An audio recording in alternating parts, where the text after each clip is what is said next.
लोक साहित्य में कहीं कहीं ये पीर शब्द आता है, बंदी छोड़ दातार शब्द आता है। मैंने कहा ये तो कहीं ना कहीं मुगल काल का प्रभाव रहा होगा निश्चित रूप से, क्योंकि हमारी बोलियों में इन शब्दों का क्या काम। और पीर हम सामान्यतः गोगा पीर कहते हैं। गोगा पीर हमारे लोक जीवन के लोक नायक हैं, लोक देवता है, वीर तेजाजी महाराज। तो इन सबको रामा पीर की मजार कह देते कई बार। ये लोक का एक अलग प्रकार है। तो मैंने कहा ये सब कहां से आया, तो उन्होंने कहा कि भाई ये सब वास्तव में कि जितने लोक देवता थे, इन लोक देवताओं ने मुगल काल में संघर्ष करके, मुगल जब अपने किले में बंदी बना लेते थे, धर्मांतरण के लिए बंदी बनाते थे, हिंदुओं का हजारों की संख्या में, सैकड़ों की संख्या में अपहरण करके घर से उठा करके बंदी बनाया जाता था। और तब ये जो लोक देवता जिनको हम कहते थे, ये तलवार के बल पर संघर्ष करके उन मुगलों की गर्दनें धड़ से उड़ाते हुए अंततः इन सारे हिंदुओं को वहां से मुक्त करते थे। और इसलिए ये जो लोक जीवन है, इन्होंने इन सबको बंदी छोड़ दातार कहा। ये किसी दरगाह का विशेषण नहीं है, ये लोक साहित्य का विशेषण है। फिल्में सामान्यतः आधुनिक युग का एक ऐसा साधन है जो लोक गीतों को बहुत प्रश्रय देता है। ये जितने जावेद अख्तर छाप जो गीत लिखे जाते हैं ना, इन सबसे अच्छे सौष्ठव वाले गीत लोकगीत है और फिल्मों में सुपर हिट हुए हैं। वास्तव में लोक साहित्य को लेकर सामान्यतया साहित्य जगत में जो भ्रांतियां हैं, मुझे लगता है सबसे पहले तो उसको दूर करना चाहिए। इन दिनों लगातार जैसा आपने कहा कि नए नए प्रकार के विमर्श तैयार हुए, नए नए प्रकार के संघर्ष तैयार हुए। पिछले सत्र में भी हम सब ने उन चीजों को रेखांकित किया। मुझे लगता है कि वामपंथियों के द्वारा जितना कलुष साहित्य क्षेत्र में फैलाया गया है, उसको अगर संपूर्ण राष्ट्रीय चेतना वाला साहित्य जगत धो देना चाहता है, तो हम सब मिलकर लोक साहित्य को प्रश्रय दें। क्योंकि लोक साहित्य वह साहित्य है जो पूरी ईमानदारी से अपने धार्मिक मूल्यों को, अपने सांस्कृतिक मूल्यों को, अपनी मिट्टी की गंध को जानता है। जैसा ईश्वर जी कह रहे थे कि वास्तव में शेष साहित्य जो है वह कहीं ना कहीं आधुनिक जगत के इन सारे साहित्यिक विमर्शों से थोड़ा थोड़ा प्रभावित दिखाई देता है। लेकिन क्या कारण है? जिस समय साहित्य जगत पूरी तरीके से हाशिए पे लाने के कुचक्र रचे जा रहे थे, जिस मुगल काल में ईश्वर का नाम लेने से पहले घर के दरवाजे अंदर से सांकल लगाकर बंद करना पड़ रहे थे, तब कहीं अवध बोली का एक तुलसीदास खड़ा होता है और प्रभु राम का चरित्र इस समाज को देता है लोक साहित्य में। यह शक्ति लोक साहित्य की है। और जैसा आपने कहा कि यदि हम उसको किसी शाब्दिक परिभाषा में बांधना चाहें, वैसे तो सामान्यतया मैं ऐसा कहता हूं कि लोक साहित्य प्रत्येक भारतीय जनसामान्य की धमनियों में दौड़ने वाला रक्त है। यह कोई डीओ और इत्र नहीं है जिसको हम छिड़क करके निकल जाएं आधुनिक साहित्य की तरह। यहां कोई अलंकार, छंद, ये वो सब ढेर सारे प्रपंच नहीं है, ये सब कुछ। आप छंद विधान देखेंगे ना, तो लोक साहित्य के छंद विधान की यहां पर मनहर शलभ जी जैसे वरिष्ठ छंदकार बैठे, लेकिन आप अनुभव करेंगे कि लोक साहित्य का जो छंद विधान का सौष्ठव है, वैसा सौष्ठव आप आधुनिक साहित्य में देखने को तरस जाएंगे। और इसलिए इस लोक साहित्य के महत्व को यदि हमको समझना है, उसकी सीधी सीधी परिभाषा को समझना है, तो मुझे लगता है कि रविन्द्रनाथ ठाकुर ने एक स्थान पर बड़ी अच्छी परिभाषा लोक साहित्य की दी थी। उन्होंने दो प्रतीकों का उपयोग किया था। उन्होंने कहा था, एक बड़ा अच्छा प्रतीक था, उन्होंने कहा ताजा जोते हुए गीले खेत की मिट्टी से उठने वाली गंध। मुझे लगता है कि ये अपने आप में समग्र परिभाषा है रविन्द्रनाथ ठाकुर की। एक नोबेल पुरस्कार विजेता कह रहा है, ताजे खेत, जूते हुए खेत की गीली मिट्टी से उठने वाली गंध। और मुझे लगता है कि वो जो दूसरा प्रतीक है ना, वो दूसरा प्रतीक संभवतः हमारी बहनों के, माताओं के सीधे हृदय को छुएगा। दूसरा प्रतीक वो कहते हैं, एक शिशु की देह से उठने वाली वह गमक जो आपके हृदय में ममत्व के हिलोर पैदा कर देती है, वह लोक साहित्य है। ये जो दो प्रतीक हैं, मुझे लगता है कि ये लोक साहित्य को समग्रता से परिभाषित करते हैं। और इसलिए मुझे कई बार ऐसा भी लगता है कि लोक साहित्य से हमारी दूरी हो कैसे गई। मैं कई बार इस बात को अनुभव करता हूं। मैंने जब साहित्य पढ़ना प्रारंभ किया, उच्च गणित का विद्यार्थी था, उसके बाद इलेक्ट्रिकल से डिप्लोमा कर लिया, जीवन में भटकाव चल रहा था विद्यार्थी के रूप में। लेकिन अनायास ऐसा लगा कि साहित्य पढ़ना चाहिए। स्नातकोत्तर हिंदी साहित्य से हुआ और लगा कि पीएचडी लोक साहित्य पर करूंगा। और इस उद्देश्य को लेकर मैं, चूंकि एकदम राजस्थान की सीमा पर, उधर थोड़ा सा 4 किलोमीटर पर हाड़ौती का अंचल शुरू हो जाता था और इधर ठेठ मालवा रतलाम जिले का, वहां छोटे से गांव का रहने वाला व्यक्ति था।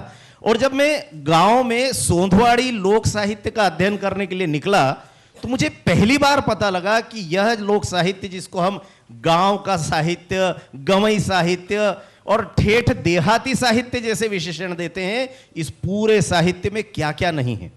जीवन मूल्य, आध्यात्मिक मूल्य, पर्यावरण चेतना, विज्ञान चेतना, सब कुछ इसमें समाहित है।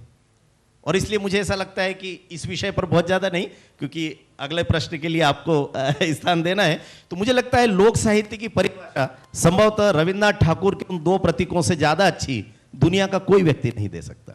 वास्तव में लोक साहित्य जिसको हम कहते हैं, वो उसकी जो स्पर्श कक्षा है वो बहुत विराट है। लोक शब्द कहते ही हमको ध्यान में आता होगा, लोक यानी क्या? जन सामान्य, हम सब, इस राष्ट्र का प्रत्येक व्यक्ति लोक है। और इस प्रत्येक व्यक्ति के हृदय में कई बार हम लोगों को लगता है ना, हम जो कुछ सोचते हैं वैसा सरकार नहीं करती, हम जो कुछ सोचते हैं वैसा अधिकारी नहीं करते, हम जो कुछ सोचते हैं वैसा साहित्यकार नहीं लिखते। अभी पिछले सत्र में एक प्रश्न आया था, नामवर सिंह जैसे साहित्यकार को एक सामान्य स्कूल के शिक्षक ने प्रश्न किया, आपकी किताबें हम इसलिए नहीं खरीदते क्योंकि आप हमारे लायक लिखते नहीं हैं। ये कहने का साहस अगर कोई रखता है तो वो लोक रखता है। ये लोक किसी को भगवान बना देता है, ये लोक है जो किसी को भी पाताल में पहुंचा देता है, ये स्वयं तय करता है। और इसलिए साहित्य क्षेत्र में कई बार मैं इस प्रकार की बातचीत करते हुए एक बात का निवेदन जरूर करता हूं कि लोक साहित्य में यह मान करके मत चलिए कि वहां पर जैसे जिन क्षेपक की बात होती है, जिन मिथकों की बात होती है, ये आपको लोक साहित्य में पर्याप्त मात्रा में मिलेंगे। कई बार ऐसा होता है कि आपकी बनी बनाई धारणाएं ध्वस्त होती भी नजर आती है, लेकिन इसके कारण से आप इसकी व्याप्ति के, क्षमता के स्रोत को आप कमजोर मत समझना। सही होगा गलत होगा ये समाज स्वयं तय करेगा, लोग स्वयं तय करेगा। एक उदाहरण बड़ा मजेदार है, मैं देवपुत्र में ताजा संपादकीय कार्य से जुड़ा था, 92 की बात है, 30 साल पहले लगभग। तो पहला अंक तैयार करने के लिए मेरे पास आया और पहले अंक में मेरे जो पूर्ववर्ती मेरे वरिष्ठ थे, उन्होंने कहा कि एक बहुत सीनियर साहित्यकार है, पुणे की थी और बहुत अच्छा लिखती थी, लोक साहित्य पर खूब लिखती थी। उन्होंने कहा दीदी का आलेख है इसलिए इसमें कुछ देखने की आवश्यकता नहीं है। अब मैं तो ताजा ब्लैक बोर्ड पर चाक डस्टर लेकर के खड़ा रहने वाला शिक्षक था, पत्रकारिता में पहुंचा था। मैंने कहा ठीक है, इसमें कुछ नहीं देखना है। प्रूफ की दृष्टि से उसको एक बार देखा और सबसे पहले पृष्ठ पर, तीसरे पृष्ठ पर अनुक्रमणिका के बाद वह आलेख छपा। आलेख दरअसल एक प्रकार का संस्मरण था। उन्होंने, दीदी ने लिखा था कि मैं अपनी नानी के घर गांव में गई हुई थी, जनजाति बाहुल्य क्षेत्र था, और उस जनजाति बाहुल्य क्षेत्र में सामने एक जनजाति परिवार में विवाह का कार्यक्रम हो रहा था और वहां पर महिलाएं गा रही थी और उस गीत को उन्होंने जस का तस वहां पर उकेरा पन्नों पर और उसका हिंदी में अर्थ लिखा। उस अर्थ के बाद ऐसा अनर्थ हुआ, चूंकि देखा नहीं था लोक साहित्य में कितने प्रकार के मिथक होते हैं, कई बार वो जानबूझ करके प्लांट कर दिए जाते हैं कुछ लोगों के द्वारा, कई बार आसपास के विमर्श से तैयार होते हैं जो चलता रहता है। तो उन्होंने बड़े सहज भाव से उन महिलाओं ने कहा था, केवल बात इतनी थी कि सीता जी जो है उनका हरण करके नहीं ले गया था रावण, सीता जी तो उसके सौंदर्य को देख करके उसके पीछे पीछे चली गई थी। अब ये लोक का गीत था और उस गीत के छपने के बाद इतने पत्र आए कि पहली बार ढाल बन करके जिस से सबसे ज्यादा सामना हुआ उसका मूल कारण वह लोकगीत था। तब समझ में आया कि लोकगीत के कितने आयाम हो सकते हैं। तो इसलिए उसको ठीक ढंग से समझना, लोक में कई प्रकार की चीजें व्याप्ति में आ जाती, लेकिन वे क्यों आई, कब आई, कैसे आई और उनके कारण क्या क्या हैं। इन दिनों हम सब लोग देखते हैं कि लोक साहित्य, विशेष करके जनजातीय साहित्य, जनजातीय साहित्य में कुछ चीजें जानबूझ करके रची जा रही हैं और रचवाई जा रही हैं। कहा जा रहा है हम रक्ष संस्कृति के वाहक हैं, हम उस तरफ से आते हैं इसलिए देव संस्कृति हमारी विरोधी है। अब आप कल्पना करिए, आज अगर कोई एक नालायक बैठकर लोक साहित्य के नाम पर एक गीत भी इस प्रकार का रच देगा कि मेरे पुरखे राम नहीं रावण हैं, या मैं केवल हिडिंबा मेरी मां मानता हूं, दुर्गा को मेरी मां नहीं मानता, दुर्गा को तो जेएनयू में फांसी के फंदे पर लटकाने का काम करते हैं हम झाड़ पर। अब इस प्रकार का लेख, इस प्रकार का अगर कोई लोकगीत आज रच दिया जाए और 100 साल बाद, 50 साल बाद अगर उस पर विमर्श खड़ा किया जाएगा, तो जिसकी चर्चा मोहन नारायण जी कर रहे थे, वो विमर्श पैदा करने वाले लोग, ये रक्त बीज तब तक समाप्त थोड़े होने वाले हैं क्या? इक्का दुक्का तो बचेंगे ही कहीं ना कहीं, पत्थर उठाओगे नीचे से निकलेंगे। लेकिन ये सब लोग मिलकर के इस लोक साहित्य का दुरुपयोग ना करें, इसलिए अच्छा श्रेष्ठ साहित्य रचने की आवश्यकता है। इस सदन में मैं ये इसलिए भी आग्रह कर रहा हूं क्योंकि यहां पर 3 पीढ़ियां बैठी हुई है। सबसे ऊपर की पीढ़ी पर माया जी बदेका इस समय मालवी लोकगीत लिख रही है। दूसरी पीढ़ी पर राजेश रावल जी बैठे हैं, एक पत्रिका निकालते हैं, मालवी के अच्छे गीत रचते हैं, मालवी की लघु कथाएं लिखते हैं। और उधर सुदूर बघेलखंड बुंदेलखंड में भी इस प्रकार का बीज अभी बचा हुआ है। यहां पर बिटिया प्रियंका बैठी हुई है, वो भी अपनी बोली में गीत लिख रही हैं, कविताएं लिख रही हैं, मंच से प्रस्तुत करती है। तो ये जो लोक साहित्य, मुझे लगता है कि इस लोक साहित्य की व्याप्ति को पहचानना और इस लोक साहित्य के प्रभाव को ठीक ढंग से उपयोग करना, ये हम सब साहित्य जगत के लोगों को थोड़ी सी चिंता करना चाहिए, ऐसा मुझे लगता है। वास्तव में साहित्य अकादमी ने प्रारंभ से ही बोलियों को अपने प्राथमिकता के क्रम पर रखा है। 2 बातें जरूर मैं बताना चाहूँगा जो मैंने जब यहाँ कार्य प्रारंभ किया, आप सबका प्रतिनिधि बनकर के मैं साहित्य अकादमी में पहुँचा था। पहला काम तो ये किया कि हमारे यहाँ पर कुछ स्मृति प्रसंग आयोजित होते थे। उन स्मृति प्रसंगों में सामान्यतया साहित्य क्षेत्र के बहुत बड़े बड़े नाम थे। इन बड़े बड़े नाम कहूँ तो आप सीधे सीधे मानकर चलिए कि निराला जी, महादेवी वर्मा वगैरह वगैरह, सब बड़े बड़े नाम थे। मैंने वहाँ पर अपने अधिकारियों से पूछा कि भाई ये तो ठीक है, ये सब कोई उत्तर प्रदेश के हैं, कोई बिहार के हैं, कोई हरियाणा के हैं, हालांकि साहित्यकार पूरे देश का होता है, लेकिन चूंकि साहित्य अकादमी मध्य प्रदेश की है, तो मध्य प्रदेश के साहित्यकार जो दिवंगत हो गए हैं, जिन्होंने बोलियों में काम किया है, जिन्होंने साहित्य में काम किया है, उन सब के स्मृति प्रसंग के आयोजन हमको क्यों नहीं करना चाहिए?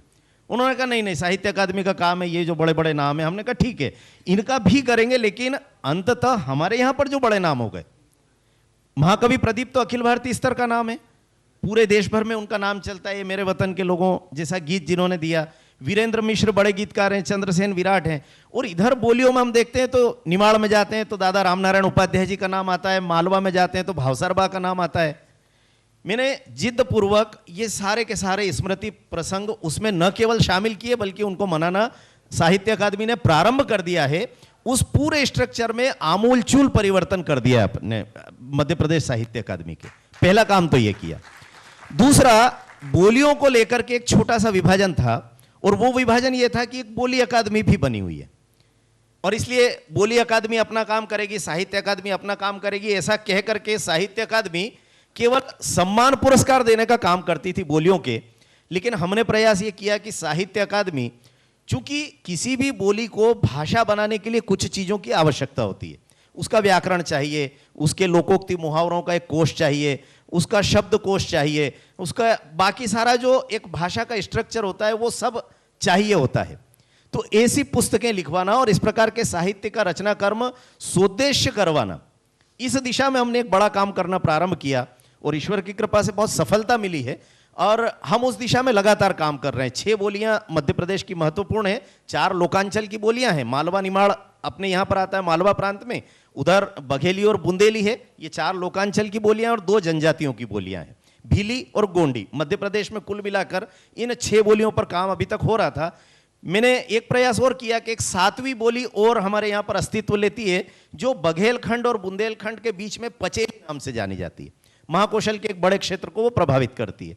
इस प्रकार से हमने 7 बोलियों को लेकर के कई राष्ट्रीय स्तर की संगोष्ठियां, जैसे हम यहाँ पर एकत्र हैं, उस तरह की संगोष्ठियों का आयोजन किया, और इसके कारण से एक सशक्त विमर्श खड़ा हुआ। आप सबको जानकर आश्चर्य होगा, हमको ऐसे ऐसे तथ्य वहां पर पता लगे उन संगोष्ठियों में जब गए। एक ने बताया कि अंतरराष्ट्रीय स्तर पर जब सेमिनार होते हैं तो पर्यावरण के सेमिनार में घाघ भट्टरी की कहावतों पर रिसर्च पेपर पढ़े जा रहे हैं। ये अपने आप में अनूठा काम था। कुछ ये अभी जो बच्चे हमको यहाँ पर दिखाई दे रहे हैं अलग अलग विश्वविद्यालयों के, पत्रकारिता के, इन बच्चों को भी इस प्रकार के लोक साहित्य पर रिसर्च करना चाहिए। हम लोगों को कई बार पता नहीं लगता। अभी मुझे पिछले एक संगोष्ठी में जब पता लगा, मैंने कहा भाई इस पर काम करने वाले महत्वपूर्ण कौन कौन साहित्यकार हुए, उनकी दिशा क्या थी, क्यों वो लोक साहित्य से जुड़े। हम लोगों को इसलिए समझना चाहिए कि ऐसे एकाध व्यक्ति के बारे में, जैसे राम नरेश त्रिपाठी जी, बड़ा नाम है, लोक साहित्य पर इतना शोध कार्य उन्होंने संपन्न किया। हुआ क्या, राम नरेश जी त्रिपाठी आप हम सब जैसे सामान्य नगरीय साहित्य रचने वाले रचनाकार थे, अपना कविता कहानी लेख वगैरह वगैरह सब लिख रहे थे। एक दिन वो ट्रेन से यात्रा कर रहे थे और ट्रेन से यात्रा करते करते एक दृश्य उन्होंने देखा। ऐसा हुआ कि ट्रेन पर एक बहुत छोटे से स्टेशन पर गांव में ट्रेन रुकी हुई थी और ट्रेन पर छोड़ने के लिए महिलाओं का एक समूह अपनी एक सहेली के पति को सी ऑफ करने आया था, विदा करने के लिए आया था। महत्व की बात यह थी कि वह पति सेना में नौकरी करता है, सैनिक है, और पत्नी के साथ उसकी सारी सहेलियां विदा करने आई है। उन्होंने घूंघट निकाल रखा और वो गीत गा रही है। और राम नरेश त्रिपाठी कहते हैं कि उस गीत को सुनते सुनते मेरी आंखें झर रही थी। मैं सोच रहा था, साहित्य में इतने उपमा उपमेय उपमान की बात की जाती है, वो सारी सहेलियां अपनी सहेली के हृदय के भावों को व्यक्त करते हुए कह रही थी कि ये रेलगाड़ी जो है, ये हमारी ये जो सहेली है, ये इसकी सोतन होकर के आई है, इसके पति को ये दूर लिए जा रही है। आप कल्पना करिए, ये जो सोष्ठव है, इसने राम नरेश त्रिपाठी जी को एक प्रेरणा दी। और 1926 से लेकर 1928, ज्यादा लंबा समय नहीं है ये, 10,000 किलोमीटर की भारत यात्रा वो व्यक्ति करता है इस एक गीत को सुन करके। और कितने गीत संग्रह किए उन्होंने, कुल मिलाकर के 15,000 लोकगीत संग्रह किए पूरे भारत में। अगर एक व्यक्ति ये काम कर सकता है हृदय में प्रेरणा जागने पर, तो मुझे लगता है कि फिर ये जो बाद की पूरी श्रृंखला है, देवेंद्र सत्यार्थी जी हैं, ठाकुर प्रसाद सिंह हैं, गणेश चौबे हैं, कृष्णदेव उपाध्याय, राम नारायण जी उपाध्याय, राम इकबाल सिंह राकेश, गोविंद चातक, श्याम परमार, यानी इतनी बड़ी श्रृंखला तैयार हो जाती है। और हर कोई राम नरेश त्रिपाठी को अपना पितृ पुरुष मानता है बोलियों के साहित्य के शोध के संदर्भ में। मुझे लगता है कि ये जो कुछ है, इस लोक ने कई बार हमारी धार्मिक आस्थाओं को, धार्मिक मान्यताओं को भी बल दिया। जैसे मैं अभी तुलसीदास जी का बात कर रहा था, अब मैं एक बार ऐसा हुआ कि इसी धार नगरी में साहित्य अकादमी के एक कार्यक्रम में वक्ता के रूप में आया था, और मेरे साथ श्याम सुंदर जी निगम थे उज्जैन से। तो तय ऐसा हुआ कि वो अपनी गाड़ी से उज्जैन से इंदौर आएंगे और इंदौर से श्याम सुंदर जी और हम धार आने वाले थे। धार आए, कार्यक्रम में भाषण दिया, वो सब अलग बात है, लेकिन रास्ते में उन्होंने एक बड़ी अच्छी बात कही। मैंने उनसे कहा कि लोक साहित्य में कहीं कहीं ये पीर शब्द आता है, बंदी छोड़ दातार शब्द आता है। मैंने कहा ये तो कहीं ना कहीं मुगल काल का प्रभाव रहा होगा निश्चित रूप से, क्योंकि हमारी बोलियों में इन शब्दों का क्या काम। और पीर हम सामान्यतः गोगा पीर कहते हैं। गोगा पीर हमारे लोक जीवन के लोक नायक हैं, लोक देवता हैं, वीर तेजाजी महाराज। तो इन सबको रामा पीर की मजार कह देते कई बार। ये लोक का एक अलग प्रकार है। तो मैंने कहा ये सब कहां से आया, तो उन्होंने कहा कि भाई ये सब वास्तव में ये जितने लोक देवता थे, इन लोक देवताओं ने मुगल काल में संघर्ष करके, मुगल जब अपने किले में बंदी बना लेते थे, धर्मांतरण के लिए बंदी बनाते थे, हिंदुओं का हजारों की संख्या में, सैकड़ों की संख्या में अपहरण करके घर से उठा करके बंदी बनाया जाता था। और तब ये जो लोक देवता जिनको हम कहते थे, ये तलवार के बल पर संघर्ष करके उन मुगलों की गर्दनें धड़ से उड़ाते हुए अंततः इन सारे हिंदुओं को वहां से मुक्त करते थे। और इसलिए ये जो लोक जीवन है, इन्होंने इन सबको बंदी छोड़ दातार कहा। ये किसी दरगाह का विशेषण नहीं है, ये लोक साहित्य का विशेषण है, क्योंकि बंदी से उनको छुड़ाने का काम इन लोक देवताओं ने किया। ये जितने बाबा रामदेव जी महाराज हैं, गोगा पीर हैं, ये जितने नाम मैं ले रहा हूं लोक देवताओं के, तो कहने का तात्पर्य चाहे वह लड़ाकू परंपरा रही हो या संत परंपरा, सिंगा जी का नाम लेते ही हमको सारा का सारा दर्शन, निमाड़ का लोक साहित्य अगर आप पढ़ेंगे, आपको आश्चर्य होगा। संत सिंगा जी की कोई डिग्री बताएगा क्या? वो दूसरी पास थे क्या? ऐसा कोई दावा कर सकता है क्या? सैकड़ों पीएचडी मनहर जी जैसे प्राध्यापकों के गाइडेंस में कई शोधार्थी कर चुके, लेकिन आज भी एक तरफ आप तत्व चिंतन अगर रख लें तो वेद पुराण स्मृति दर्शन सब कुछ एक तरफ रखिए और एक तरफ सिंगा जी के पद रख लीजिए। द्वैत अद्वैत द्वैताद्वैत सब कुछ सिंगा जी के पदों में आपको मिलता है, जैसे कबीर के पदों में मिलेगा, जैसे सूर के पदों में मिलेगा। यह लोक साहित्य का सौष्ठव है। कैसे आखिरकार एक लोक का रचनाकार सहज रूप से कह देता है, मटके में भी पानी भरा हुआ है, नदी में वो मटका तैर रहा है, मटका जिस दिन फूटेगा भीतर का पानी बाहर के पानी में एकाकार हो जाएगा। क्या प्रतीक है ये? कैसे आखिरकार ये द्वैत को अद्वैत और अद्वैत को द्वैताद्वैत में परिवर्तित करते हुए ये छोटे छोटे से पद जन सामान्य को अपने इस मिट्टी की गंध से जोड़ने का काम ये करते हैं। तो मुझे लगता है कि ये एक प्रकार है, एक तरफ संघर्ष का पूरा काल, एक तरफ अध्यात्म और धर्म के मार्ग पर चलने का काम, ये कुल मिलाकर के इस सब का अगर समन्वय हम देखते हैं तो हमको लोक साहित्य में दिखाई देता है। वास्तव में आपने जिस जनजातीय जीवन कहें या लोक जीवन कहें, दोनों एक दूसरे के पर्याय हैं। देखिए, एक बात आपको ध्यान में आएगी, संपूर्ण मानव सभ्यता में जो कुछ भी हो रहा है, आपको एकदम मौलिक चिंतन की बात कह रहा हूं, जो कुछ भी चल रहा है, साहित्य के संघर्ष, राजनीति के संघर्ष, समाज जीवन के संघर्ष, इन सब के मूल में एक शब्द है और वो शब्द है आनंद। संपूर्ण मानव सृष्टि आनंद की प्राप्ति के लिए कर रही है, जो कुछ कर रही है। आप अर्थोपार्जन करते हैं, किस लिए करते हैं?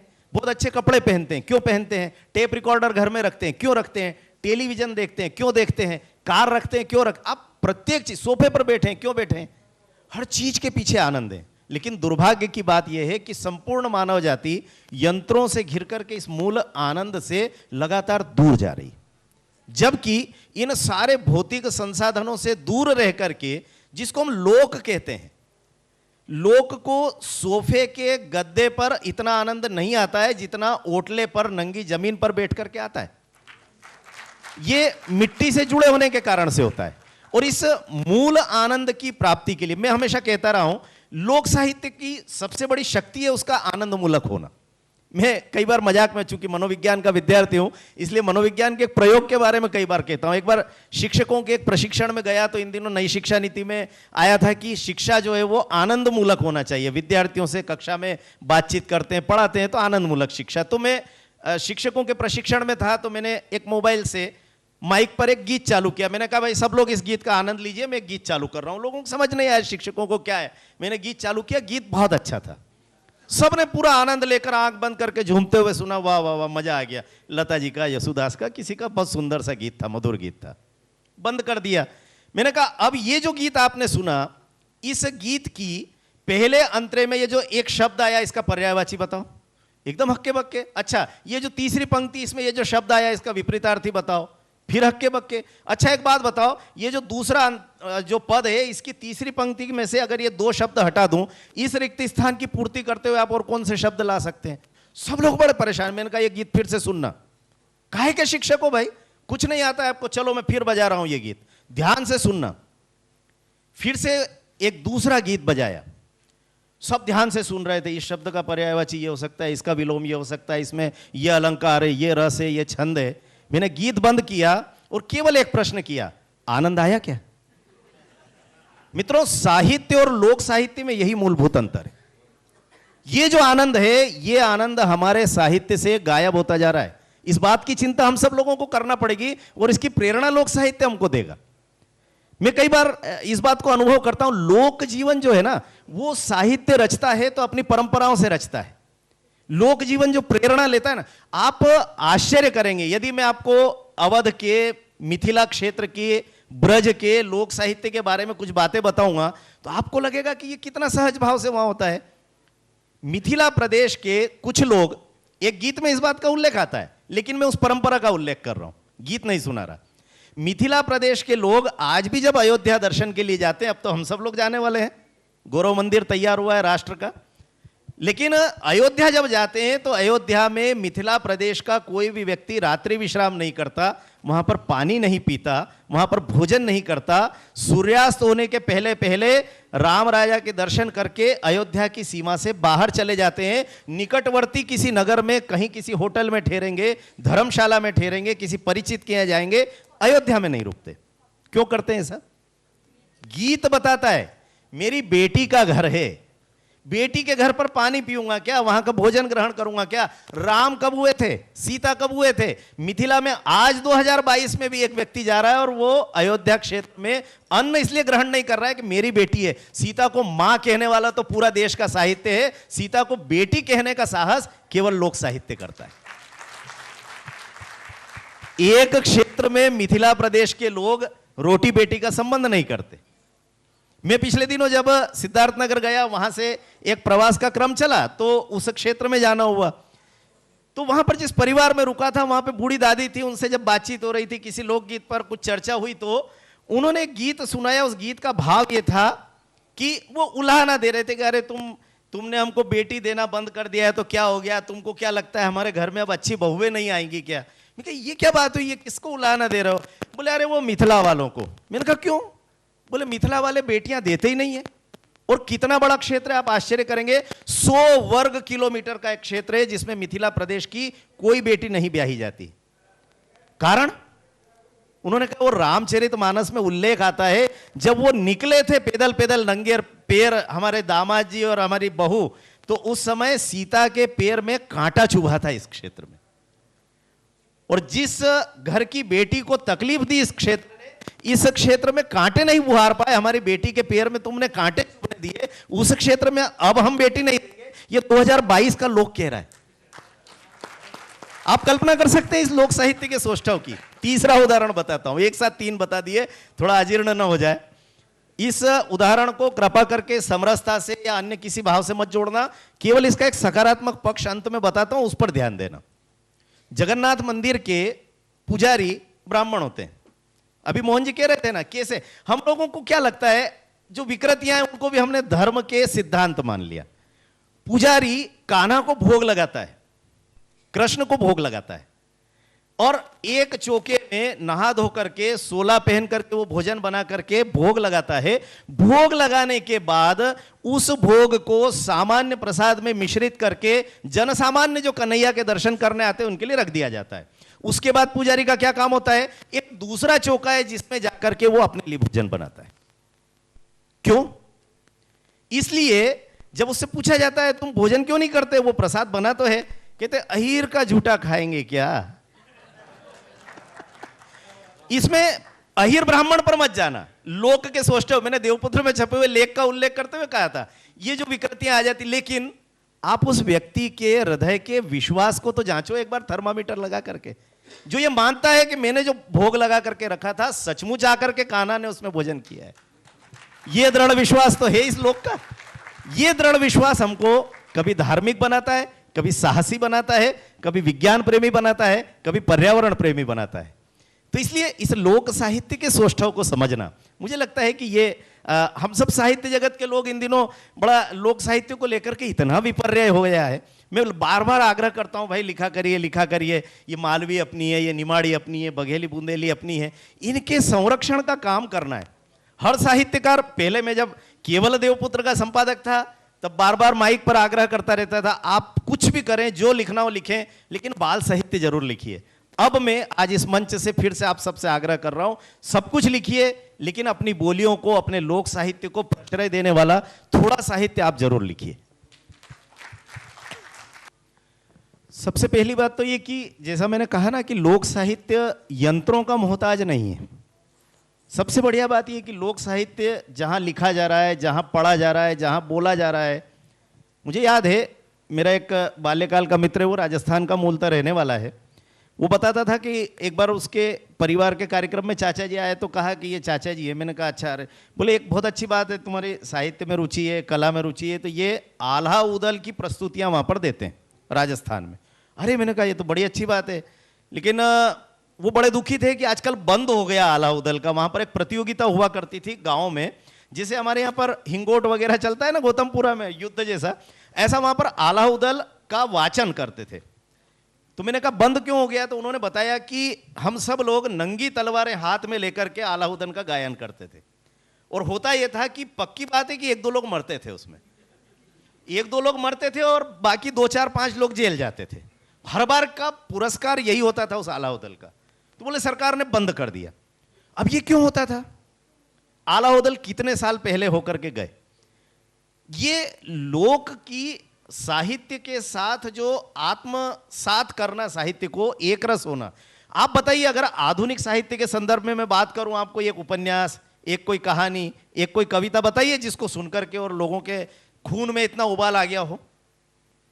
हम लोग मंची कविता पर क्षमा याचना के साथ शंभू जी में कोई आरोपित नहीं कर रहा, लेकिन इतने ओज के कवि कविता पढ़ते हैं। कोई एक माई का लाल पैदा हुआ हो जिसने जाकर के पाकिस्तान पे बम फेंक दिया हो कविता सुन के? लेकिन आल्हा उदल में वो शक्ति आज भी है। और ये केवल वहां है ऐसा नहीं, इसके अनेक उदाहरण मुझे दिखाई देते। मैं मूल प्रश्न पर आता हूं। तकनीकी का वास्तव में आवश्यकता भी कम होती है, क्योंकि ये सब चीज लोक से पैदा हुई। मैं अभी पिछले दिनों एक संगोष्ठी में गया था, तो उस संगोष्ठी का मूल विषय था घुमंतु जनजातियों का लोक साहित्य। मैं जब अध्ययन कर रहा था, एक बड़ी मजेदार बात आई।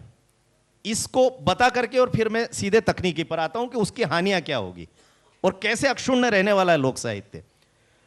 हुआ ये कि उसमें एक बड़ी अच्छी बात ये पता लगी कि ये जो घुमंतु जनजातियां होती है, इसमें एक मोगिया जाति होती है। मोगिया जाति 2-3 प्रकार से हम लोग देखते हैं।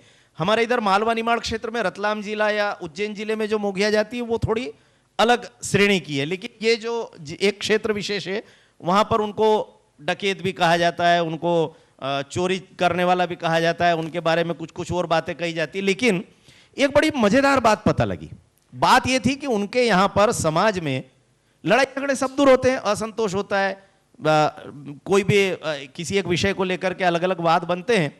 वे लोग कभी थाने में नहीं जाते, वे लोग कभी भी कोर्ट में नहीं जाते, न कोई रिपोर्ट लिखाएगी। तो क्या न्याय नहीं होता है? न्याय होता है, लेकिन न्याय की प्रक्रिया साहित्यकारों के हृदय को छुएगी।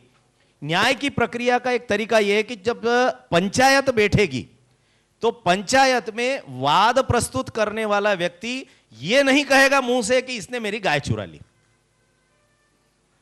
उसको एक कहानी सुनाना है। वाद प्रस्तुत करने वाला एक कहानी सुनाएगा, उस कहानी में यह पता लग जाता है कि इसका मूल कष्ट क्या है, सामने वाले पर यह आरोप क्या लगा रहा है। अब प्रतिवादी का अवसर आता है। प्रतिवादी को यह नहीं कहना है कि मैंने यह काम किया है या मैंने नहीं किया या मुझसे अनजाने में हुआ है। प्रतिवादी को भी एक कहानी सुनाना है। यह कहानी कोई पहले से रची हुई होगी ऐसा भी आवश्यक नहीं, यह तुरंत रच करके भी सुनाना पड़ती है। आप कहते हैं ना, हम सब लोग एयर कंडीशन का लोक साहित्य की चर्चा करने वाले लोग वहां औरंगजेब रोड पे और तुगलक रोड पर एयर कंडीशन कमरों में बैठ करके इस भारत के लोक साहित्य की बातें करते हैं। वो क्या उन्नयन करेंगे लोक साहित्य का? तो दूसरा प्रतिवादी तुरंत कहानी बना करके सुनाता है और वो अपना प्रतिवाद प्रस्तुत कर देता है उस कहानी में, अपने बारे में कुछ नहीं कहता। अब बारी आती पंचों की। पंच भी न वादी की बात करते हैं न प्रतिवादी की बात करते हैं, पंच भी एक कहानी सुनाते हैं, उस कहानी में फैसला हो जाता है।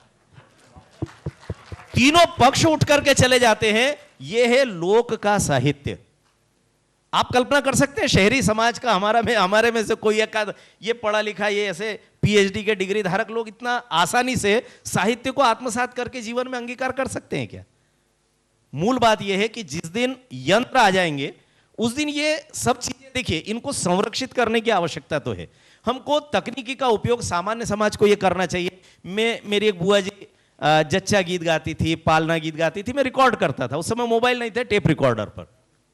उनकी मृत्यु के बाद उनके गाए हुए सब गीतों की एक छोटी सी पुस्तिका तैयार की, ताकि आने वाली पीढ़ियों को पता लगे कि एक एक हल्दी का गीत क्या होता है, उबटन का गीत क्या होता है, बच्चे को पालने में झुलाने का गीत क्या होता है, हर प्रकार के गीत।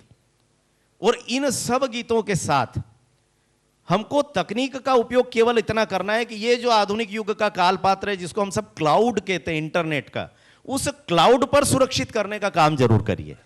हम लोग तकनीक का उपयोग करें, लेकिन इसमें विकृति न आने पाए, इस बात की चिंता सबसे पहले इसलिए करना पड़ेगी क्योंकि मुझे याद है कि फिल्में सामान्यतः आधुनिक युग का एक ऐसा साधन है जो लोकगीतों को बहुत प्रश्रय देता है। ये जितने जावेद अख्तर छाप जो गीत लिखे जाते हैं ना, इन सबसे अच्छे सौष्ठव वाले गीत लोकगीत है और फिल्मों में सुपर हिट हुए हैं। कोई किसी प्रकार की खटिया सरकाने की बात नहीं होती उसमें, कोई अश्लीलता नहीं है, लेकिन इतना पवित्र भाव है उन लोकगीतों का। अगर मैं आपको कुछ उदाहरण दूं, लता दीदी का पल्लो लटके हम सबको पता है, बहुत प्रसिद्ध हुआ। 3-4 फिल्मों में वो गीत आया क्योंकि उस पर किसी का अधिकार नहीं। चलत मुसाफिर मोह लिया रे, मन्ना डे की आवाज में, इतना सुंदर गीत है, वह लोकगीत है। और इसके अलावा अभी अभी ताजा ताजा हम दिल दे चुके सनम में निम्बूड़ा निम्बूड़ा, ये सब लोकगीत है, लोक साहित्य है। लेकिन दुर्भाग्य से आधुनिक साधनों का उपयोग करने के कारण से उनमें विकृतियां कैसे लाई जाती, इसका एक उदाहरण बताता हूं। एक बहुत अच्छा लोकगीत है, हम सब ने सुना है और विवाह में हमारी बहनें बहुत गाती है। बन्नो तेरा मुखड़ा लाख का रे, बन्नो तेरी चूनर धानी धानी। अब इस पंक्ति को आप देखते हैं तो क्या लगता है, यहां पर आपको दुल्हन पूरी की पूरी धरती माता की प्रतीक दिखाई देती है। तेरी चुनर धानी धानी, ये धानी चुनर हरियाली का भी प्रतीक है, ये समृद्धि का प्रतीक है। मेरे घर की बेटी जिस घर में जाएगी उस घर को धन धान्य से पूरित कर देगी, भर देगी। फिल्मों में आया, किसी नराधम नालायक ने उसको बनाया, बन्नो तेरा मुखड़ा सेक्सी सेक्सी, बन्नो तेरे चूनर खिसकी जाए। ये क्या किया भाई, ये कौन से शब्द आ गए इस लोकगीत में? मूल लोकगीत के पद बीच के वही हैं, लेकिन उसके मुखड़े में अनाप शनाप कुछ भी भर दिया गया। मुझे लगता है कि यदि तकनीकी का सहारा लेकर के हम जैसे सात्विक वृत्ति के लोग इस लोक साहित्य के संरक्षण में, वो जो बीमे का जो सिंबल होता है ना, दोनों हाथ ऐसे रहते हैं और बीच में एक दीपक रहता है, योगक्षेमम वहाम्यहम, उस भाव से अगर हमने लोकगीतों का, लोक साहित्य का, लोक कथाओं का, लोक कलाओं का संरक्षण करने का प्रयास किया तो लोकगीत जीवित रहेंगे, लोक साहित्य जीवित रहेगा। यह करने की आवश्यकता है, लेकिन ऐसा काम करने वालों को मुंहतोड़ जवाब देने की भी जरूरत होगी। लोक भारत की आत्मा है। अभी आप सबको ध्यान में आएगा कि जितने भी सत्र हम लोगों ने संपन्न किए, संभवतः प्रतिदिन के 5 या 6 सत्र अपने रहे, 3 दिन के 18 सत्र। 18 सत्र का सत्व एसेंस निकाल करके आप देखिए, आपको प्रत्येक विषय में एक ही आत्मा दिखाई देगी और वो आत्मा है लोक की आत्मा। इस देश की जनता क्या चाहती है, इस देश का लोक क्या चाहता है, ये सारे जो नरेशंस तैयार किए जा रहे हैं, जितने विमर्श खड़े किए जा रहे हैं, इन सब विमर्शों के काउंटर में ईश्वर जी ने कहा कि इस तरह के साहित्य मंथन की आवश्यकता क्यों थी। कितने जयपुर लिटरेचर फेस्टिवल हो गए, कितने सारे तमाम लिटरेचर फेस्टिवल हुए, लेकिन वहां पर इस लोक की आत्मा को बिल्कुल जैसे बूट के तले में रोंदने का काम किया जाता था भारत की आत्मा को। ये कौन लोग थे जो इस प्रकार का काम कर रहे थे? इसलिए बार बार इस बात की अनुभूति हमको कि ये लोक अगर रहेगा ना, इस लोक का महत्व बड़ा है। देखिए, ये लोक रहेगा तो हम अपने पुरातन से जुड़े रहेंगे, अपने वर्तमान को ठीक कर सकेंगे, अपने भविष्य को गढ़ सकेंगे। ये तीनों काम लोक करता है। इस लोक को अगर झांसी की रानी की वीरता का गौरव पता लगता है तो एक महादेवी की आवश्यकता लगती है साहित्य क्षेत्र की, सुभद्रा कुमारी चौहान की आवश्यकता लगती है। सुभद्रा कुमारी चौहान लिखती हैं, झांसी की रानी हम सबके जीवा पर, कंठ पर विराजमान हो जाती है, लेकिन हमने कभी देखा क्या सुभद्रा कुमारी चौहान शुरू कहां से कर रही हैं? सुभद्रा कुमारी चौहान पहली पंक्ति में प्रणाम करती है लोक को। बुंदेले हर बोलो के मुंह हमने सुनी कहानी थी, खूब लड़ी मर्दानी वह तो झांसी वाली रानी थी। सुभद्रा कुमारी चौहान नई पीढ़ी को दे रही है, लेकिन कहां से ला करके दे रही है? इनपुट कहां से मिल रहा है? ये जो हरबोले हैं ये एक जाति है, लोक की जाति है, लोक के साहित्य से जुड़ी हुई जाति है। घर घर आटा मांगने जाती है, लेकिन करती क्या है? आटा मुफ्त में नहीं लेंगे। क्या करेंगे? तुम्हारे पुरखों का गुणगान करेंगे, महाराणा प्रताप सुनाएंगे, शिवाजी सुनाएंगे, झांसी की रानी सुनाएंगे। और इन हरबोलों से बचपन में नानी के घर, दादी के घर किसी सुभद्रा कुमारी चौहान ने झांसी की रानी की कहानी सुनी थी, उसको कविता बना करके अगली पीढ़ी को मैं दे रही हूं। यह लोक साहित्य का सौष्ठव है। और इसलिए अपने भविष्य से प्रेरणा लेना, वर्तमान को गढ़ना, और अपने अतीत से प्रेरणा लेना, वर्तमान को गढ़ना, और वर्तमान को ठीक ढंग से आकार देना, और भविष्य की पूरी रूपरेखा संपूर्ण राष्ट्र की तैयार करना, ये सारे के सारे काम यदि करना है तो लोक साहित्य से भी प्रेरणा ले। अपने साहित्य को लोक साहित्य जैसा पवित्र, वैसा का वैसा निर्मल, जल के झरने के कलकल की तरह झरने वाला साहित्य बनाने का प्रयास करेंगे तो मुझे लगता है कि जैसे रामचरितमानस घर घर गाया जाता है, वैसे आने वाले समय में आप सबका साहित्य भी लोग मुखाग्र याद करेंगे, उसको गाएंगे, लेकिन वैसा पवित्रता का भाव अपने साहित्य में लाने की कोशिश हम सब रचनाकारों को करना पड़ेगी। और ये जो लोक है, मैं एक बात कहकर के अपनी बात को समाप्त कर रहा हूं कि यह लोक इस भारत का पर्याय है। ईश्वर जी ने अपने प्रश्न में भी उस शब्द का उपयोग किया, और इसलिए जब तक भारत है तब तक लोक है, जब तक लोक है तब तक भारत है। इस बात को हम सब लोगों को समझना पड़ेगा। और इसलिए यदि यह राष्ट्र मृत्युंजय राष्ट्र है तो यह लोक भी मृत्युंजय है, इसकी कभी मृत्यु नहीं होगी। इस बात को याद रख लें। इसके साथ मैं बात समाप्त कर रहा हूं।